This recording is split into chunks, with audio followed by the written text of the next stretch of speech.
حامدا ومصليا ومسلما اما بعد. آج کے اس چشمائی مسابقہ خطابت میں میرا موضوع سخن ہے وجود زن سے ہے تصویر کائنات پر. صدر محفل، حکمہ محترم اور حضرات اساتذہ کرام، یہ ایک واضح حقیقت ہے کہ عورت نصف انسانیت ہے. اس کے تصور سے ہی کائنات میں رنگ و بو ہے. وہ مختلف اور منفرد خصائل و صفات کی ملکہ ہے. فہم و فراست میں اسے امتیاز حاصل ہے. اس کی گود آدمیت کی آماجگاہ ہے. اس کا وجود عود و مشک و گلاب سے بہتر و برتر ہے. حیا، عزت اور وقار اس کی شناخت ہے، اور شفقت و رحمت سے اس کی ذات کا ہر خاکہ معمور و مزین ہے.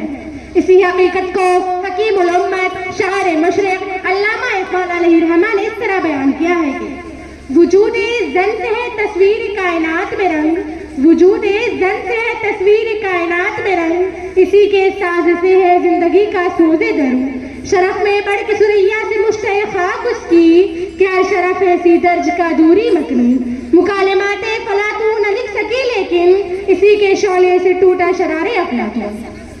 ان اشعار کی صداقت، نرمغی، خوبصورتی اور فنی خوبیوں پر گفتگو کرنا تو سخن شناسوں کا کام ہے. میں تو بس یہاں اس تصویر کا دوسرا اور تاریخ پہلو دکھانا چاہتی ہوں تاکہ اس سے نکالے جانے والی منفی نتیجوں پر تردید کی جا سکے. شرکائے بزم ہونا تو یہ چاہیے تھا کہ ان تمام مصروں کو سامنے رکھ کر ان اشعار کی معنویت کو سمجھا جاتا، مگر افسوس صد افسوس کہ عموماً لوگ اس کے پہلے مصرے وجود زن سے ہے تصویر کائنات میں رنگ کے معنی کو پکڑ کے کچھ اس طریقے سے بیٹھ گئے ہیں کہ زن بیچاری کو شمع محفل بنا کر ہی دم لیا. کیا شاعرہ ہوئے پہ لگے قدادم بورڈ، کیا دکانوں پر بیچی جانے والی چھوٹی سے چھوٹی بڑی سے بڑی چیزوں پر موجود تصاویر، کیا ٹیلی ویژن میں چلائے جانے والے علم غلب اشیاء کے اشتہارات، ان سب چیزوں میں عورت سے ہی رنگ امیزی کی کوشش کی جانے لگی. اور ستم والا ستم تو یہ کہ اسے ہی کائنات کا رنگ و نور سمجھا اور سمجھایا گیا، جبکہ سچ تو یہ ہے کہ یہ صنف نسواں کی توہین ہے. کیا ہم نے کبھی سوچا کہ ہم جس صنف کو فقط حسن کی علامات مان رہے ہیں اور جس دلربائی و ستائش القابات کے نازیبہ خطابت سے نواز رہے ہیں، کیا وہ عورت آپ کے لیے فقط ایک جسم ہی ہے؟ نہیں، یہ فقط ایک جسم نہیں بلکہ اس سے وابستہ کئی مقدس رشتے آپ سے جڑے ہوئے ہیں جو اپنے آپ میں ہی پاکیزگی کی اعلیٰ ترین مثالیں ہیں. عورت اگر ماں ہے تو جنت، بیوی کے روپ میں ہے تو راحت، بہن کی صورت میں ہے تو غیرت، بیٹی کی شکل میں ہے تو سراپا رحمت ہوا کرتی ہے. عورت کائنات کا وہ جز ہے جس نے تخلیق انسانی کو مکمل کیا.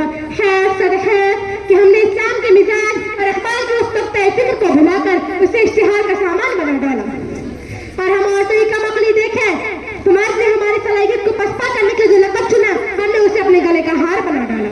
سامعین و سامعات، ان اشعار میں اقبال نے حسن کی اصطلاح ظاہری حسن کے لیے نہیں بلکہ عورت کی باطنی حسن کے لیے استعمال کی ہے، جس میں عورت کی اخلاقیات، آداب، سلیقہ اور شعاری، صبر و تحمل، اطاعت گزاری، حسن و زبائش، ناز و ادا، قناعت، متانت سازی اور نازک مزاجی سبھی شامل ہیں.